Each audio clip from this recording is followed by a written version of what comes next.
Hello everyone, स्वागत है आपका झारखंड जीके के सीरीज में। दोस्तों, अगर आप जेएसएससी और जेपीएससी के रेस में जीतना चाहते हैं तो हमारे साथ जुड़ जाइए। जुड़ने के लिए कुछ करना नहीं है, सिर्फ आपको करना चैनल को सब्सक्राइब और साथ ही साथ बेल आइकन को भी ऑल कर लीजिएगा। और दोस्तों, जेएसएससी और जेपीएससी में झारखंड जीके से कोई भी सवाल आपका आता है इस सीरीज से बाहर जाने वाला नहीं है, तो वीडियो में अंत तक बने रहिएगा, सभी क्वेश्चन को ध्यान से देखिएगा। और दोस्तों, अगर आपको इस सीरीज का क्वेश्चन का पीडीएफ फाइल चाहिए तो हमारे टेलीग्राम चैनल से डाउनलोड कर सकते हैं, लिंक इस वीडियो के डिस्क्रिप्शन में डाल दिया गया है। तो चलिए आज की क्लास को शुरू करते हैं। और आज की क्लास का सबसे पहला सवाल देखिए, झारखंड के किस जिले में मक्के का सर्वाधिक पैदावार होती है, यानी कि मक्के की सर्वाधिक उत्पादन किया जाता है। इसका राइट आंसर करेंगे ऑप्शन सी, पलामू जिले में जो है वो मक्के का सर्वाधिक उत्पादन किया जाता है। और गुमला जिले में सर्वाधिक उत्पादन किस चीज़ की किए जाती है, तो इसका धान की खेती जो है वो सर्वाधिक किया जाता है गुमला जिले की। ठीक है, गुमला जिले की हम बात कर रहे हैं। दुमका जिले में भी सर्वाधिक धान की खेती किया जाता है। धान यानी कि कहने का मतलब है कि चावल की खेती जो है वो सर्वाधिक किया जाता है। और हजारीबाग में सर्वाधिक किस चीज़ की खेती जो है वो सबसे ज़्यादा होती है, तो ध्यान रखिएगा अरहर की खेती सबसे ज़्यादा होती है, अरहर दाल जो होता है। ठीक है, ध्यान रखिएगा। और क्वेश्चन एक और पूछा जा सकता है कि अरहर दाल झारखंड के किस जिले में सर्वाधिक उत्पादन किया जाता है, तो इसका राइट आंसर आप लोग करेंगे पलामू जिले में किया जाता है। ठीक है, पलामू जिला इसका करेक्ट आंसर होगा। दोस्तों, उम्मीद है समझ में आ रहा होगा। और रिलेटेड यहाँ पे पॉइंट हम लोग देख लेते हैं। झारखंड में मुख्य रूप से 3 प्रकार की फसलें जो है वो उत्पादन किया जाता है। चावल झारखंड का प्रमुख फसल माना जाता है, जिसको हम लोग धान कहते हैं। ठीक है, ध्यान रखिएगा, चावल जो है वो झारखंड का सबसे प्रमुख फसल माना जाता है। और अन्य प्रमुख जो है गेहूं और मक्का है झारखंड का। ठीक है, और बात करते हैं अगर कर्नाटक, मध्य प्रदेश, बिहार, तमिलनाडु, तेलंगाना, महाराष्ट्र, आंध्र प्रदेश, भारत का मक्का का उत्पादन जो है वो प्रमुख उत्पादन राज्य है, उत्पादक राज्य माना जाता है। और भारत के आधे से अधिक मक्का का उत्पादन 4 राज्यों में सबसे अधिक होता है, मध्य प्रदेश, आंध्र प्रदेश, कर्नाटक, राजस्थान में, ये सभी में सबसे ज़्यादा उत्पादन किया जाता है। और मध्य प्रदेश में भारत का मक्का का सबसे बड़ा उत्पादक राज्य है, कौन सा, तो मध्य प्रदेश, ध्यान में रखिएगा। और भारत में सोयाबीन का प्रमुख उत्पादक राज्य भी क्या है, तो मध्य प्रदेश है। और इसके बाद जो है वो महाराष्ट्र और राजस्थान है, ध्यान रखिएगा। ये क्वेश्चन आपका पूछा जा चुका है, तो ये सभी चीज़ आप ध्यान में रखिएगा। राइट है, आगे बढ़िए। नेक्स्ट सवाल यहाँ पे देखिएगा कि खूंटी जिला किस जिले को विभाजित करके बनाया गया है, तो इसका राइट आंसर आप लोग करेंगे ऑप्शन बी, रांची से विभाजित होकर के ये बनाया गया है। ठीक है, ध्यान में रखिएगा। कब बनाया गया है, तो ध्यान रखिएगा ये सभी पॉइंट यहाँ पे देखिए। खूंटी जिले को 12 सितंबर 2007 को रांची जिले से अलग करके बनाया गया है, जो कि खूंटी जिला केवां नया जिला बनाया गया था, तो 23वां नया जिला बनाया गया था रांची से अलग करके। और खूंटी जिला पंचायत क्षेत्र अधिकार के अंतर्गत जो है वो इसमें कुल 6 पंचायत समितियां हैं और 86 ग्राम पंचायत है, ध्यान रखिएगा। ठीक है, इससे रिलेटेड हम यहाँ पे पॉइंट अगर की बात करें तो हजारीबाग जो है, हजारीबाग जिला को जो है वो 1886 में जो है इसे स्थापित किया गया था। उसके बाद जो है ध्यान रखिएगा 1972 में गिरिडीह जिला को बनाया गया था, इसी से विभाजित करके। किसको, तो ध्यान रखिएगा गिरिडीह जिला को इसी से विभाजित करके बनाया गया था। और अगर हम बात करते हैं यहाँ पे 1994 में इससे 4 विभाजित हुआ था। 1994 में विभाजित हुआ था क्या, तो इसको कोडरमा को बनाया गया था, हजारीबाग से ही अलग कर दिया गया था। ठीक है, कोडरमा को अलग करके बनाया गया था। उसके बाद 1991 में, ध्यान रखिएगा 1991 में किसको बनाया गया था, तो चतरा को बनाया गया था, जो इसी से अलग करके बनाया गया था हजारीबाग से। एक और बनाया गया था जो रामगढ़ था, रामगढ़ को कब बनाया गया था, तो 2007 में इसे बनाया गया था, ध्यान में रखिएगा। ठीक है, तो ये सभी पॉइंट आप लोग ध्यान में रखिएगा, बहुत ही इम्पोर्टेंट है। ठीक है, अगर हम बात करते हैं यहाँ पे रांची की जो है इसकी स्थापना कब किया गया था, रांची जिला का, तो इसकी स्थापना किया गया था 1899 ईस्वी में इसका स्थापित किया गया था इसको। ठीक है, और रांची का पुराना नाम ध्यान रखिएगा, रांची का पुराना नाम ध्यान रखिएगा। ठीक है, इससे भी सवाल पूछा जा सकता है।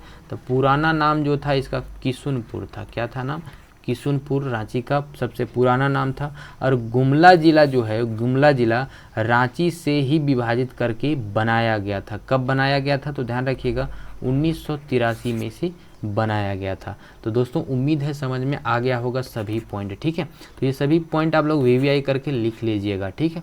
आगे बढ़ते हैं नेक्स्ट, यहाँ पे देखिएगा, सम्राट अकबर पर लिखी पुस्तक आईने अकबरी में किसका उल्लेख मिलता है? इसका राइट आंसर करेंगे ऑप्शन डी, किस्मते लोहरदगा। दोस्तों ये क्वेश्चन आपसे पूछा जा चुका है, ठीक है, तो ध्यान रखिएगा ये सभी क्वेश्चन। और आईने अकबरी जो है वो अबुल फजल के द्वारा लिखा गया था। कौन सी भाषा में? तो फारसी भाषा में लिखा गया था। और ये आईने अकबरी पुस्तक को 3 भागों में लिखा गया था। ध्यान रखिएगा कितने भागों में? तो 3 भागों में लिखा गया था। और अकबर के शासनकाल का सकारात्मक पक्ष पेश करना इस ग्रंथ का मुख्य उद्देश्य था। कौन से ग्रंथ? ध्यान रखिएगा आईने अकबरी का, ठीक है। आईने अकबरी जो है वो कब लिखा गया था? तो ध्यान रखिएगा ये 16वीं शताब्दी में लिखा गया था। कब लिखा गया था? तो 16वीं शताब्दी में इसे लिखा गया था। अगर हम बात करते हैं यहाँ पे अकबर का जन्म कब हुआ था, तो अकबर का जन्म ध्यान रखिएगा आप लोग 15 अक्टूबर 1542। और मृत्यु कब हुई थी? तो ध्यान रखिएगा इनका मृत्यु जो हुआ था वो 27 अक्टूबर 1605 ईस्वी को इसका मृत्यु हो गया था, ठीक है। तो ये सभी पॉइंट आप लोग ध्यान में रखिएगा। नेक्स्ट सवाल यहाँ पे देखिएगा, बहुत ही इंपॉर्टेंट है आपके लिए। कहता है झारखंड का नया राजकीय प्रतीक चिन्ह कब से लागू किया गया है? इसका राइट आंसर आप लोग करेंगे 15 अगस्त 2020 को। ऑप्शन सी इसका करेक्ट आंसर हो जाएगा। 15 अगस्त 2020 को इसे लागू किया गया था। दोस्तों इंपॉर्टेंट पॉइंट यहाँ आप लोग ध्यान में रखिएगा। राज्य संप्रतीक में राष्ट्रीय प्रतीक चिन्ह जो अशोक स्तंभ है उसके साथ साथ वृत्ताकार खंडों के बीच 24 हाथी, ध्यान रखिएगा बहुत ही इंपॉर्टेंट है, इसमें 24 हाथी, 24 पलाश के फूल और चित्रकारी के 48 नर्तक और अंतिम चक्र में जो है वो 60 सफ़ेद वृत्त प्रयुक्त किए गए हैं इस लोगों में, ठीक है, इस वृत्ताकार लोगों में ध्यान रखिएगा, ठीक है। और झारखंड का पुराना जो था, ठीक है, पुराना लोगों में कितने जे का प्रयोग किया गया है, कितने जे का प्रयोग किया गया है, इस क्वेश्चन का आंसर आप लोग कमेंट करके ज़रूर बताइएगा, क्योंकि इससे रिलेटेड पॉइंट हम बता चुके हैं इस सीरीज़ में, ठीक है। तो इस क्वेश्चन का आंसर आप लोग बताइएगा कमेंट करके कि पुराने झारखंड का पुराने लोगों में जो हो कितने जे का प्रयोग किया गया है। इस क्वेश्चन का आंसर आप लोग कमेंट करके ज़रूर बताइएगा, ठीक है। आगे बढ़िए, नेक्स्ट सवाल यहाँ पे देखिए क्या कहता है कि झारखंड सरकार द्वारा अंबेडकर तकनीकी छात्रवृत्ति योजना कब प्रारंभ की गई थी? इसका राइट आंसर करेंगे ऑप्शन बी, 1 अप्रैल 2003 को इसका प्रारंभ किया गया था, ध्यान रखिएगा। और यहाँ रिलेटेड पॉइंट हम लोग देखते हैं कि झारखंड सरकार द्वारा जो है शिक्षा से संबंधित कौन कौन सी योजनाएं जो लागू किया गया था वो हम लोग देख लेते हैं। सबसे पहला जो था बिरसा मुंडा तकनीकी छात्रवृत्ति योजना, इसकी शुरुआत जो झारखंड सरकार द्वारा कब किया गया था? तो 1 अप्रैल 2000 में इसकी शुरुआत की गई थी। साइकिल वितरण योजना, जो झारखंड सरकार ने इस योजना को शुरुआत किया गया था कब? तो ध्यान रखिएगा 1 अप्रैल 2002 से इसकी शुरुआत की गई थी। और इस योजना का लाभ जो है वो अनुसूचित जनजाति और अनुसूचित जाति, अल्पसंख्यक समुदाय तथा बीपीएल परिवार के छात्रों को मिलता है, ध्यान रखिएगा, ठीक है। पोशाक आपूर्ति योजना जो है, इस योजना झारखंड सरकार द्वारा 1 अप्रैल 2002 से इसकी शुरुआत किया गया था, ठीक है। और इस योजना का उद्देश्य क्या था? तो ध्यान रखिएगा सरकारी स्कूल में पढ़ने वाले SC ST की छात्राओं को निःशुल्क पोशाक जो उपलब्ध कराना है। और इस योजना के तहत छात्राओं को सफ़ेद ब्लाउज यानी कि टॉप जिसको कहते हैं तथा नेवी ब्लू रंग की स्कर्ट दिया जाता है, ठीक है। तो ये ध्यान में रखिएगा, ठीक। आगे जो है आपका योजना झारखंड सरकार द्वारा क्या लागू किया गया था? तो आवासीय विद्यालय योजना था। ये योजना को जो पारित कब किया गया था? तो 1 अप्रैल 2002 को कल्याण विभाग द्वारा इसे शुरू किया गया था। किसके द्वारा? तो कल्याण विभाग द्वारा, ठीक है, ध्यान में रखिएगा।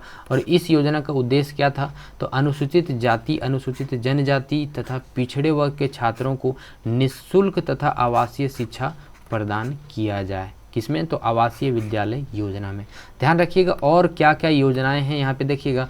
परीक्षा शुल्क प्रतिपूर्ति योजना क्या था? तो इस योजना की शुरुआत जो है वो 1 अप्रैल 2002 में इसकी शुरुआत की गई थी। और इस योजना का उद्देश्य क्या था? तो अनुसूचित जनजाति, अनुसूचित जाति, पिछड़े वर्ग के छात्र छात्राओं की परीक्षा शुल्क माफ़ कर दिया जाए, इस योजना का इसका उद्देश्य था। ठीक है, और आश्रम एकलव्य विद्यालय योजना क्या था, तो ध्यान रखिएगा सबसे पहला इसकी शुरुआत जो हुई थी वो 1 अप्रैल 2006 में इसकी शुरुआत हुआ था। और इस योजना के तहत अनुसूचित जनजाति के छात्रों के लिए आदिवासी विद्यालय बनाया जाता है तथा निःशुल्क शिक्षा, भोजन आदि सुविधा प्रदान किया जाता है किसमें, तो आश्रम एकल विद्यालय योजना में। ठीक है, और इस विद्यालय के तहत जो है वो गुरु शिष्य के साथ रहते हैं और इस विद्यालय में 6ठी से 12वीं तक की पढ़ाई किया जाता है इसमें। और विद्यालय जो है झारखंड की अभी 7 एकलव्य मॉडल आवासीय विद्यालय है और 11 आश्रम विद्यालय है। ध्यान रखिएगा कितना एकलव्य है तो 7 है और कितना आश्रम विद्यालय है तो ध्यान रखिएगा इसमें 11। ठीक है, तो ये सभी पॉइंट आप लोग ध्यान में रखिएगा। आगे बढ़िए, नेक्स्ट सवाल यहाँ पे देखिएगा, आदिवासी अस्थाओं की विभिन्न विशेषताओं का उजागर करने वाली पुस्तक आदि धर्म, बहुत ही इंपॉर्टेंट सवाल, आदि धर्म नामक पुस्तक किसके द्वारा रचित किया गया है। इसका राइट आंसर आप लोग करेंगे ऑप्शन ए, रामदयाल मुंडा और रतन सिंह मानकी, इन्हीं के द्वारा जो है वो आदि धर्म पुस्तक की रचना हुई थी। यहाँ पे देखिएगा आदि धर्म, यहाँ पे देखिएगा ध्यान से, यही वो पुस्तक है। ठीक है, यहाँ देखिएगा रामदयाल मुंडा और रतन सिंह मानकी, इन्हीं दोनों के द्वारा जो है ये पुस्तक लिखा गया था। ठीक है, आगे बढ़ते हैं यहाँ पे और भी नेक्स्ट क्वेश्चन यहाँ पे देख लेते हैं हम लोग। ठीक है, आगे बढ़िए, नेक्स्ट यहाँ पे देखिएगा, नेक्स्ट क्वेश्चन है आपके एग्जाम के दृष्टिकोण से बहुत ही इंपॉर्टेंट है। तो दोस्तों वीडियो अच्छा लग रहा है तो लाइक जरूर करें, दोस्तों के साथ शेयर जरूर करें जो बेहतरीन तरीके से तैयारी करना चाहते हैं, और साथ ही साथ हमारे चैनल से जुड़ जाइए। सिर्फ आपको करना है चैनल को सब्सक्राइब, साथ ही साथ बेल आइकन को भी ऑल कर लीजिएगा। ठीक है, और PDF फाइल चाहिए तो हमारे टेलीग्राम चैनल से ज्वाइन हो जाइए, लिंक जो है इस वीडियो के डिस्क्रिप्शन में डाल दिया गया है। ठीक है, आगे बढ़िए, सवाल है झारखंड राज्य में कब से सघन इंद्रधनुष अभियान चलाया जा रहा है। इसका राइट आंसर करेंगे ऑप्शन डी, 2 मार्च 2020 से ये जो है वो अभियान चलाया जा रहा है। ठीक है, ध्यान रखिएगा। नेक्स्ट क्वेश्चन है, बराकर और कोनार निम्नलिखित में से किसकी सहायक नदियां हैं। इसका राइट आंसर करेंगे ऑप्शन ए, दामोदर नदी की बराकर और कोनार जो है वो सहायक नदियां हैं। ठीक है, हम बात करते हैं अगर बराकर नदी की कुल लंबाई जो है वो कितनी है, तो ध्यान रखिएगा हमेशा ऐसे सवाल हम आपको बताते रहते हैं, 225 किलोमीटर इसका करेक्ट आंसर हो जाएगा। बात करते हैं यहाँ पे दामोदर नदी का, तो दामोदर नदी का कुल लंबाई कितना है, तो 592 किलोमीटर है। और शंख नदी है, तो शंख नदी की कुल लंबाई कितना है, तो ध्यान रखिएगा 240 किलोमीटर है। बात करते हैं यहाँ पे सोन नदी, तो सोन नदी की कुल लंबाई जो कितना है, तो 784 किलोमीटर है। ठीक है, आगे हम बात करते हैं पुनपुन नदी, तो पुनपुन नदी जो है इसकी लंबाई जो है पुल टोटल है 200 किलोमीटर का ये एरिया जो वो कवर करता है। ठीक है, ध्यान में रखिएगा ये सभी पॉइंट जो है बहुत ही इंपॉर्टेंट है आपके एग्जाम के दृष्टिकोण से। ठीक है, आगे बढ़िए, नेक्स्ट सवाल यहाँ पे है आपके एग्जाम के दृष्टिकोण से बहुत ही इंपॉर्टेंट है, लौह कुंज नामक साप्ताहिक पत्रिका के संपादक कौन थे। इसका करेक्ट आंसर करेंगे ऑप्शन सी, आरिफ गद्दी था। कौन था, तो आरिफ गद्दी इसका करेक्ट आंसर हो जाएगा। देखिएगा बहुत ही इंपॉर्टेंट है, ध्यान रखिएगा सभी पत्रिका बहुत ही इंपॉर्टेंट है, सभी झारखंड के पत्रिके हैं, कब से कब तक लागू किया गया, इसके संपादक कौन है और कब प्रकाशित किया गया था, ये सभी पत्रिका को तो बहुत ही इंपॉर्टेंट है आपके एग्जाम के दृष्टिकोण से, ध्यान रखिएगा। घर बंधु ध्यान रखिएगा 1880 में एनट रॉड के संपादक में जर्मनी मिशन रांची द्वारा ईसाई दर्शन व समाचार के प्रचार के उद्देश्य से इसे प्रकाशित किया गया था। आर्यावर्त जो था पत्रिका ध्यान रखिएगा बालकृष्ण सहाय के संपादक में आर्य प्रतिनिधि सभा रांची द्वारा झारखंड पर केंद्रित 1 अप्रैल 1898 से लेकर के 11 नवंबर 1950 तक इसे प्रकाशित किया गया था। कौन सा, तो आर्यावर्त को ध्यान में रखिएगा। बिहारी बुलेटिन 1919 में बिहार बंगाल विभाजन के क्रम में छोटा नागपुर को बिहार में शामिल कर देने के विरोध में रांची के युवा पत्रकारों द्वारा इसे निकाला गया था, प्रकाशित किया गया था। कब, तो 1919 में, ध्यान में रखिएगा। सोशल सर्जन 1918 में सुकुमार हलधर के संपादक में रांची के समाज सुधार राष्ट्रीय स्वतंत्रता एवं समाचार के प्रसार के लिए आरंभ किया गया था सोशल सर्जन को। ठीक है, मैन इन इंडिया 1929 में शरत चंद्र राय के संपादक में चर्च रोड रांची में मुंडा, उरांव, खड़िया, असुर, बिरहोर आदि आदिवासी समुदायों के मानविकी अध्ययन पर प्रकाशित इसका प्रकाशन जो है वो आज भी जारी है, ध्यान में रखिएगा। मैन इन इंडिया, छोटा नागपुर जो है पत्रिका 1924 में संपादक जो कौन थे, तो रामराज शर्मा द्वारा अपर बाजार रांची से इसे प्रकाशित किया गया था। और इस पत्रिका में झारखंड की समस्याओं, आदिवासी भाषाओं में आदिवासी लेखक द्वारा लिखे आलेखों को जो है प्रमुखता दी जाती है। कौन से, छोटा नागपुर पत्रिका में। और भी बहुत सारे पत्रिका हैं, ध्यान में रखिएगा। ये सभी पत्रिका आदिवासी समाचार पत्र जो 1932 में राय साहब बंदीराम उरांव के संपादक में छोटा नागपुर उन्नति समाज की पत्रिका थी। कौन सा, तो आदिवासी समाचार पत्र। झारखंड था तो ये ध्यान में रखिएगा, बाइक ईश्वरी प्रसाद सिंह के संपादक में जो गुमला से नवंबर 1937 में प्रकाशित किया गया था। झारखंड आंदोलन की भूमिका महत्वपूर्ण पत्रिका था, ये ध्यान में रखिएगा, ठीक है।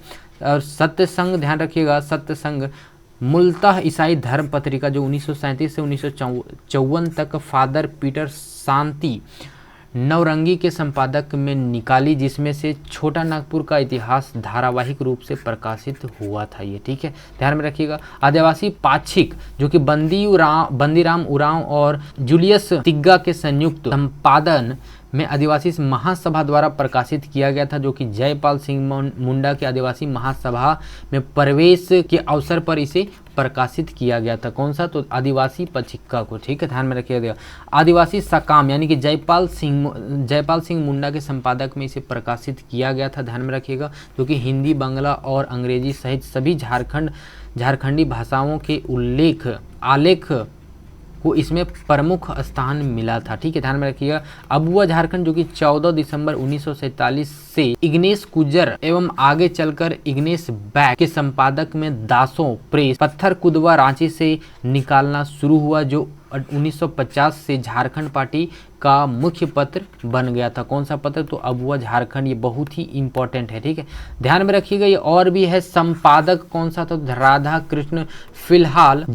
फिलहाल ये जनसंपर्क विभाग झारखंड सरकार की पत्रिका है, जो कि प्रकाशन ये 1947 में हुआ था। होड़ संवाद जो कि डोम साहू सुमीर के संपादक 1947 के निरंतर प्रकाशित संथाली भाषा साहित्य की पत्रिका था, जो कि संप्रति इसका संपादन बाबूलाल मुर्मू कर रहे थे। कौन सा, तो ध्यान रखिएगा, होड़ संवाद का।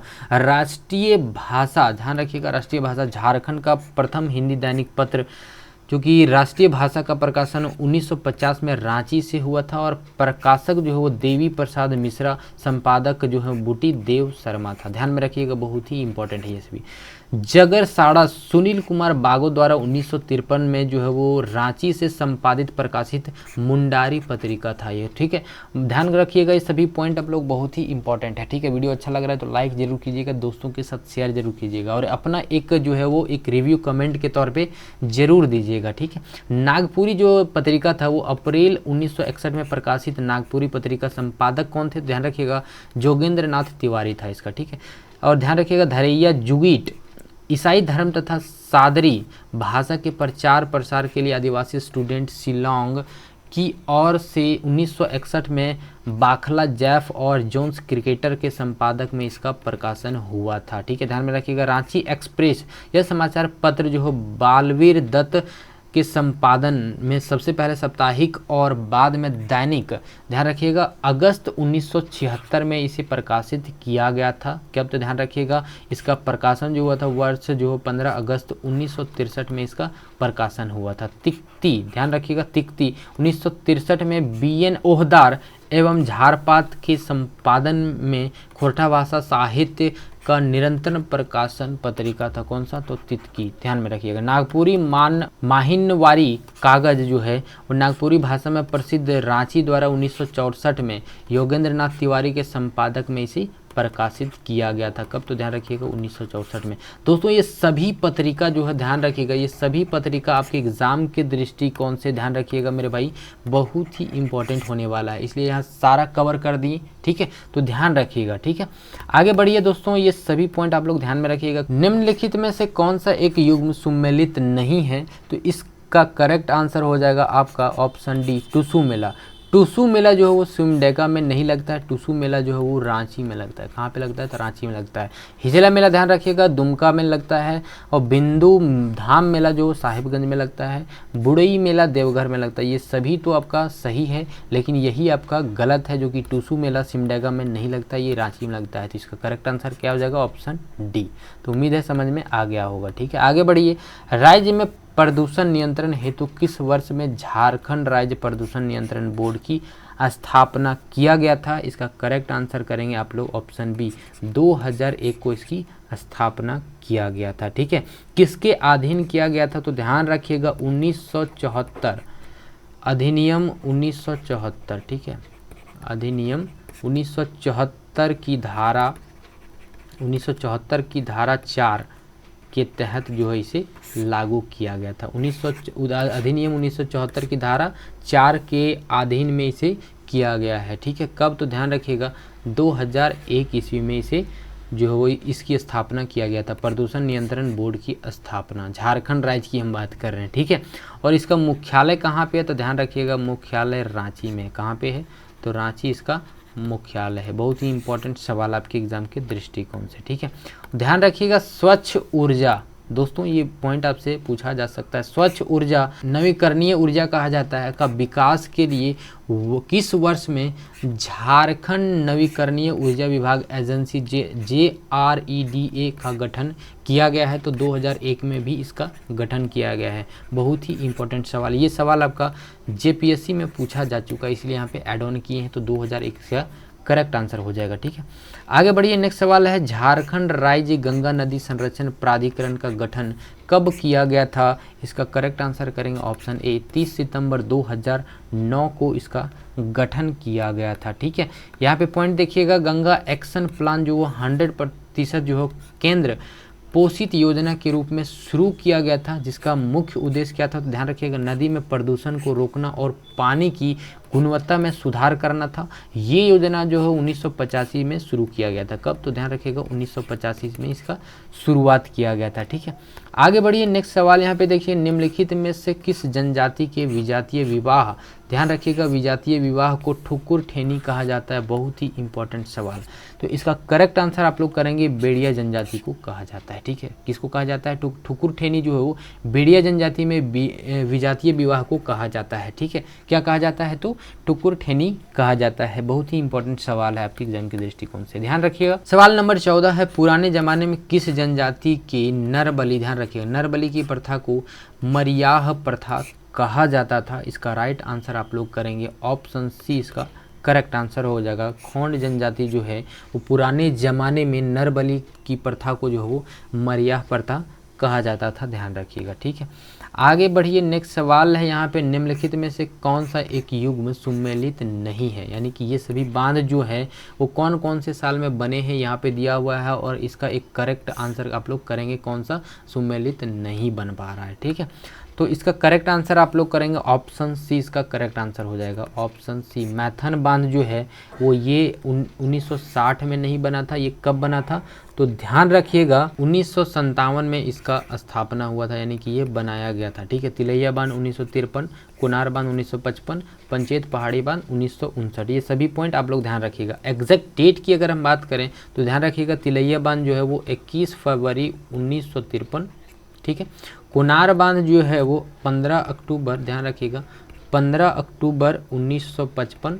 ठीक है, इसका डेट एग्जैक्ट नहीं पता है तो 1959 ही करेक्ट आंसर हो जाएगा। ठीक है, आगे बढ़िए। नेक्स्ट यहाँ पे देखिएगा सवाल है, क्या है सवाल? 16वां नंबर है, वर्ष 1929 में झरिया में हुए अखिल भारतीय ट्रेड यूनियन कांग्रेस के अधिवेशन में किसको अध्यक्ष चुना गया था? इसका राइट आंसर आप लोग करेंगे दोस्तों ऑप्शन सी, जवाहरलाल नेहरू को चुना गया था। ठीक है, किसे चुना गया था?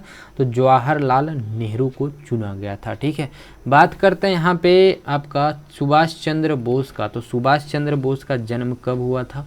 तो ध्यान रखिएगा इनका जन्म जो हुआ था 23 जनवरी 1897 को इनका जन्म हुआ था। और शरद चंद्र बोस की जन्म की अगर हम बात करें तो 6 सितंबर 1889 को इनका जन्म हुआ था। ठीक है, बात करते हैं नेहरू का, तो चाचा नेहरू जिसे कहा जाता है, तो 14 नवंबर इनका जन्म हुआ था 1889 में, और इनका मृत्यु जो हुआ था वो 27 मई, ध्यान रखिएगा 27 मई 1664 को इनका मृत्यु हुआ था। ठीक है, और ये जो जवाहरलाल नेहरू है ये जो है वो प्रथम प्रधानमंत्री, भारत के प्रथम प्रधानमंत्री भी रहे थे। ठीक है, भारत के प्रधानमंत्री कौन थे? प्रथम प्रधानमंत्री तो जवाहरलाल नेहरू, पंडित जवाहरलाल नेहरू। अब बात करते हैं रास बिहारी बोस का जन्म कब हुआ था, तो ध्यान रखिएगा 25 मई 1886।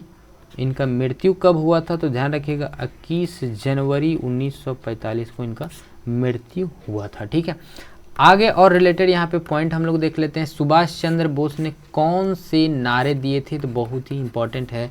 तुम मुझे खून दो मैं तुम्हें आज़ादी दूंगा, और दूसरा था दिल्ली चलो, और था आपका जय हिंद। ये सभी जो है वो सुभाष चंद्र बोस के नारे, दिए गए नारे हैं। ठीक है, ध्यान रखिएगा, तुम मुझे खून दो मैं तुम्हें आज़ादी दूंगा, और दिल्ली चलो, जय हिंद, ये सभी जो है सुभाष चंद्र बोस के द्वारा दिया गया है। भारत की खोज यानी कि डिस्कवरी ऑफ इंडिया की रचना 1944 में किसके द्वारा किया गया था, तो ध्यान रखिएगा ये पंडित जवाहरलाल नेहरू के द्वारा किया गया था। कब, तो ध्यान रखिएगा अप्रैल सितंबर के बीच में, 1944 अप्रैल सितंबर के बीच में अहमदनगर की जेल में ये जो है वो भारत की खोज की पुस्तक लिखी गई थी। किनके द्वारा, तो ध्यान रखिएगा पंडित जवाहरलाल नेहरू के द्वारा।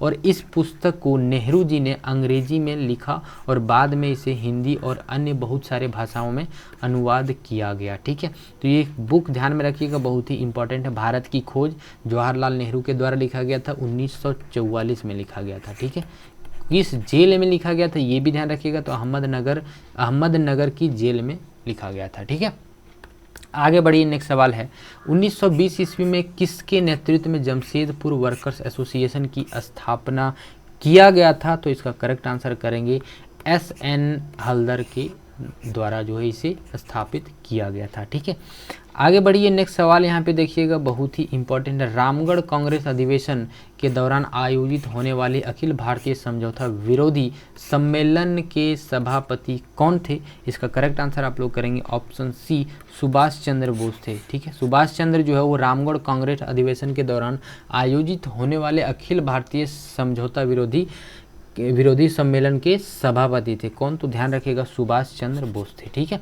आगे बढ़िए, यहाँ पे नेक्स्ट क्वेश्चन है आपके एग्जाम के दृष्टिकोण से बहुत ही इंपॉर्टेंट, ध्यान में रखिएगा आप लोग। सविनय अवज्ञा आंदोलन में संथालों का नेतृत्व किसने किया था, तो इसका करेक्ट आंसर करेंगे ऑप्शन सी, बंगम माने ने किया था। ठीक है, कब किया था, तो ध्यान रखिएगा आप लोग 6 अप्रैल 1930 में सविनय अवज्ञा आंदोलन महात्मा गांधी द्वारा इसे शुरू किया गया था। ठीक है, और ये संथालों का नेतृत्व किया था किसने, तो ध्यान रखिएगा बंगम माने ने किया था। और सविनय अवज्ञा आंदोलन का शुरुआत जो 6 अप्रैल 1930 में किया गया था, किसके नेतृत्व में किया गया था, तो ध्यान रखिएगा ये महात्मा गांधी के द्वारा किया गया था। ठीक है, महात्मा गांधी के द्वारा इसे नेतृत्व किया गया था, ये भी ध्यान में रखिएगा, बहुत ही इंपॉर्टेंट है। ठीक है, आगे बढ़ते हैं, नेक्स्ट सवाल यहाँ पे देखिएगा, बहुत ही इंपॉर्टेंट है। महात्मा गांधी के बंदी बनाए जाने की खबर मिलने के बाद डाल्टनगंज तथा गढ़वा में कब हड़ताल किया गया था, बहुत ही इंपॉर्टेंट है।